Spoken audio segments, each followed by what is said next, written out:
السلام عليكم ورحمة الله وبركاته. أهلا وسهلا بكم في حلقتنا الجديدة النهاردة. في عند أغلبنا بطء وتأخير في العديد من البرامج اللي بنستخدمها وخصوصا في الألعاب، والنهاردة مع بعض هنعمل بعض الخطوات البسيطة لتحسين أداء جهاز الكمبيوتر على ويندوز 11، وكل اللي هنعمله مجاني وبدون تنزيل أي برامج. وقبل ما نبدأ ما تنسوش الاشتراك في القناة وتفعيل زر الجرس ليصلكم كل جديد، واللايك الجميل بتاعكم وتعليقاتكم المحفزة، وأي استفسار أنا موجود معاكم إن شاء الله في التعليقات. وأول خيار معانا النهاردة الستورج سينس أو تحسس التخزين. إذا كنت عايز تتخلص من الملفات اللي أنت مش بحاجة ليها، خلينا نروح للإعدادات، ومن الإعدادات للسيستم، من السيستم بنروح للستورج أو مساحة التخزين. بعد كده بنلاقي الستورج سينس، بنفعل الخيار، وأول ما بنفعلها بتقوم النوافذ تلقائيا بفحص جهازك والتخلص من الملفات المؤقتة والملفات الغير مرغوب فيها اللي انت ما عدتش بحاجة ليها علشان يفضلك مساحة على الهارد ديسك بتاعك. وانا سايب لكم المصطلحات بالعربي والانجليزي، اللي عنده الويندوز عربي يقدر يستخدم نفس المصطلحات وبالانجليزي نفس الوضع. والخطوة الثانية اللي معانا التأثيرات المرئية. التأثيرات المرئية والرسوم المتحركة بتخلي ويندوز 11 انه يستخدم موارد النظام، ودي حاجة بتخلي جهاز الكمبيوتر بتاعك أبطأ. أولا خلينا نوقف تشغيل التأثيرات، بنروح لقائمة ابدأ، بعد كده الإعدادات، بنروح لإضافة طابع شخصي، بعد كده بنروح للألوان أو colors، وبعد كده بنروح للتأثيرات الشفافية وبنلغي التفعيل. والخطوة الثانية اللي معانا لتعزيز الأداء، وهي تغيير إعدادات التأثيرات المرئية أو الفيجوال إفكت. بنروح لقائمة ابدأ، بعد كده بنكتب View Advanced System Setting، نعمل عليها بحث أو عرض إعدادات النظام المتقدمة.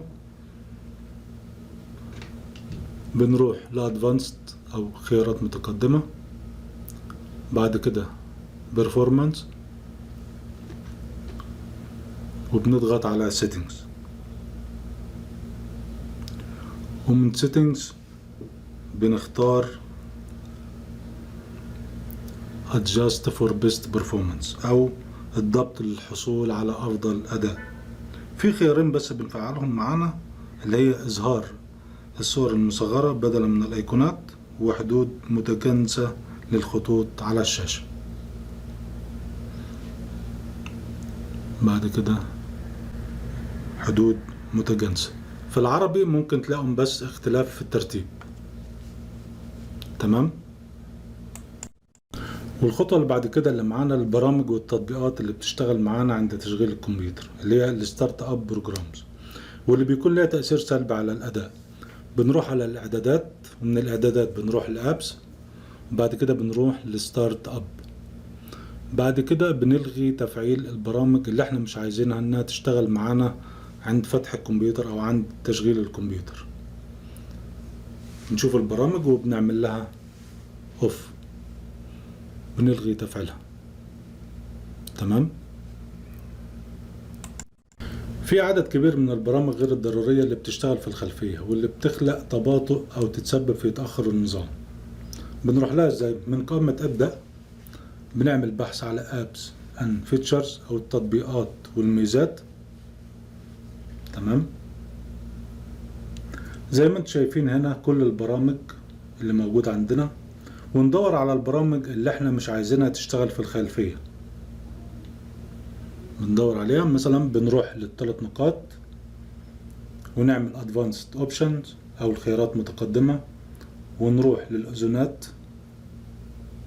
تطبيقات، ونختار never، ونكرر الخطوات ديت للبرامج اللي احنا مش عايزينها تشتغل في الخلفية.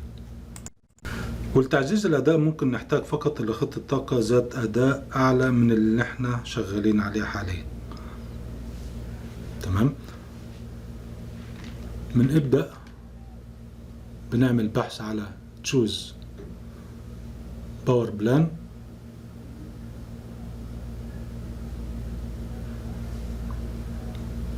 تمام.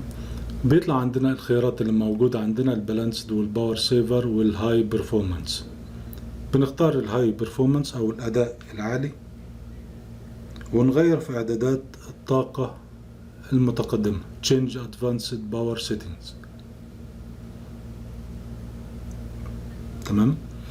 وبنتأكد هنا معانا على ان طاقة البروسيسور عندنا ان هو 100%. بنروح على البروسيسور باور مانجمنت وبنتأكد على المينيمم والماكسيمم ان هي 100%. ونضغط اوكي. الخطوة اللي معانا بعد كده ازالة الملفات المؤقتة واللي بتاخد حيز في الهارد ديسك واللي ممكن يدينا زيادة في السرعة، خاصة اذا كان الهارد ديسك عندك مليان. وعلشان نحذف الملفات المؤقتة بنروح لقائمة ابدأ، بعد كده الاعدادات، بعد كده مساحة التخزين او الاستورج، بعد كده بنروح للملفات المؤقتة. بعد كده بنعلم على كل الملفات اللي احنا محتاجين ان احنا نحذفها من عندنا على الكمبيوتر، بحيث انها تفضلنا مساحة وتزود معانا في سرعة الجهاز. بعد كده بنروح لريموف فايلز، كونتينيو،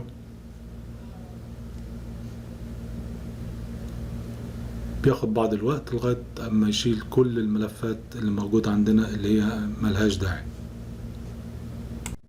الخطوة اللي معانا بعد كده اللي هي إلغاء التجزئة وتحسين الأقراص الخاصة بجهازك، وده بيساعد في تسريع الأداء، وده أنا أفضل إن احنا ما بين الوقت والتاني إن احنا نعمله.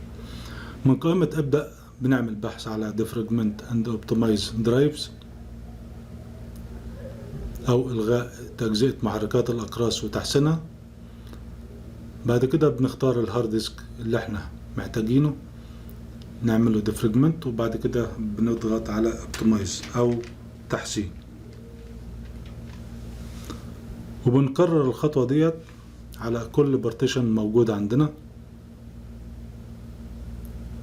بحيث ان هو بيرتب لنا الملفات اللي موجودة على الجهاز. تمام. ونروح الخطوة اللي بعد كده واللي هي Restartable Apps او اعادة تشغيل تطبيقات الخلفية. ومن المفيد جدا ان احنا نعطل الميزة ديت بحيث انها تسرع معانا جهاز الكمبيوتر، وبالاخص الكمبيوترات القديمة. بنروح على قائمة ابدأ، بعد كده بنعمل بحث على Sign In Options او خيارات تسجيل الدخول.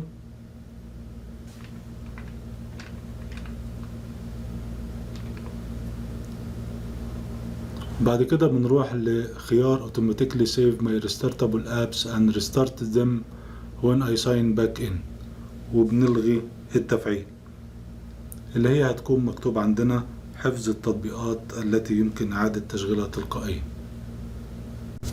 وآخر خطوة معانا النهاردة اللي هي Windows Update. في أوقات كتير لما بيكون الويندوز 11 ما تحملش معانا كويس بشكل صحيح، فده سبب برضو إنه يبطئ الجهاز، وإن كان الأمر ده نادرا يعني إنه يحصل. والخطوة دي في معظم الأحيان بتحل مشكلة إعادة التشغيل. وتحقق من التحديثات بندخل على التحديثات ونشوف إذا متوفر، وممكن يكون تحديث مهم يحل مشكلة عندك مثلا على جهازك.